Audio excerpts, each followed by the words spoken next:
Now I saw why.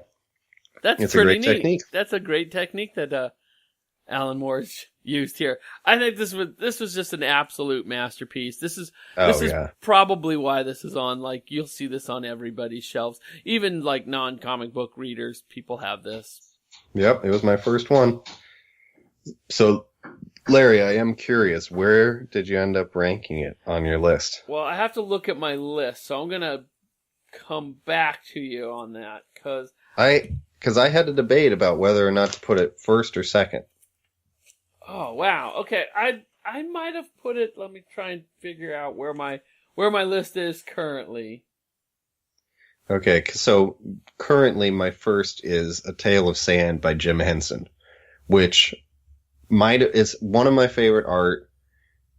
There's almost no dialogue, which I think is what is going to keep it as number one, because it's so pure. Like, if I'm going to read a comic book, the art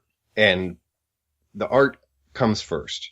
If I want to read a great story, I can read a novel or a short story or a movie. So, Watchmen, it's a real close second. The amount that was accomplished in this first issue, I think, is unparalleled in any other book we've read. I'm not finding my list here. Oh, here's my most current list. Yes. So what did you have as number one? Currently, I have.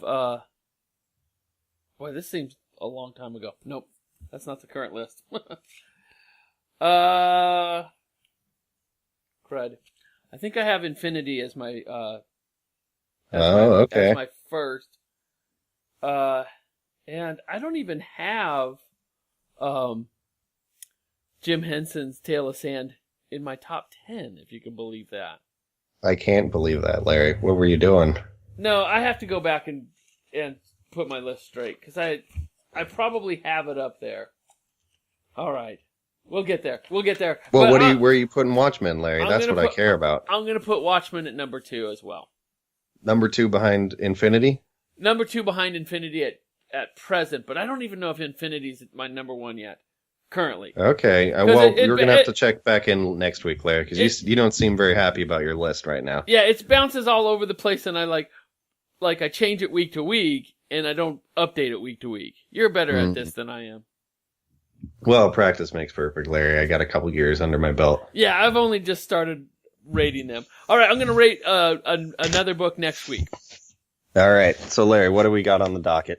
So, Watchmen was a great book to read, and these DC books just keep dropping, and I loved them all when I read them the first time, and I'm hoping I like this one as much as I did the first time, because this was like a real find for me. Written by Garth Ennis. We know him. Art by Steve Dillon. Yeah, Garth Ennis. And this was published by Vertigo through DC. It's called Preacher. Preacher. I kind of recognize that. Now, Did that become like a movie or something? It became an AMC television series, and I think it's into its 3rd season now. I think they waited.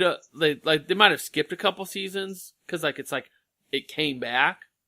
Okay. I saw a promo for it the other day on television. So, and it's the story of a small town preacher who has strayed. He's a bit of a drinker, a bit of a smoker, and he, if I remember right, he gets special powers. And it is really, really wacky, like and superpowers. Yeah, like a superpower. Oh, interesting. From heaven. So we read Crossed by Garth Ennis. Ooh, yeah. Which I ranked pretty high, and he also did All-Star Section 8, which I didn't rank quite as high. I can't but I believe still he wrote remember that. enjoying it. I did enjoy that. So he's got some range to him. Yeah, and he stretches it here. I think this is his early work, so we'll have to discuss this next week. Free on Comixology, and so it's Preacher, written by Garth Ennis, and we'll come back next week and talk about it. All right, sounds good, Larry. All right, have a good week, and peace out. Or no, Cheers. cheers.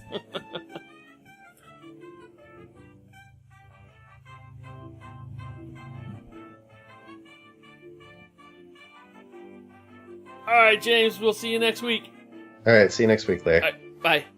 Bye.